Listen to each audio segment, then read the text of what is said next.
Makanya bab agama itu kan bermacam-macam. Ada bab raja, ada bab khauf, ada bab mahabbah, ada bab ikhlas, ada bab ridho.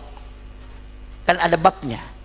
Kalau bab raja berharap, sholatnya karena kepingin masuk surga, itu bab raja. Ada bab khauf, dia sholat karena takut masuk neraka, itu ada babnya khusus. Ada sholat karena cinta kepada Allah, disebut bab mahabbah. Iya. Ada juga orang sholat karena betul-betul hanya menginginkan keridhaan, maka itu disebut dengan bab ikhlas.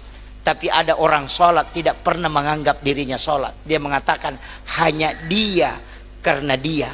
Artinya saya tidak mungkin berdiri sholat kalau bukan Allah yang memberikan keimanan.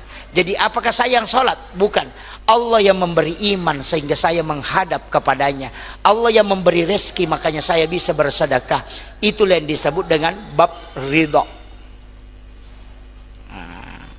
Jangan salahkan orang, bilang ini sholatnya saja mau masuk surga. Oh jangan, itu bab raja. Ada babnya khusus. Jangan disalahkan orang.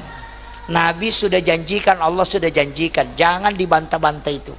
Tapi mana yang paling tinggi? Yang paling tinggi adalah bab ridho. Tidak ada di atasnya.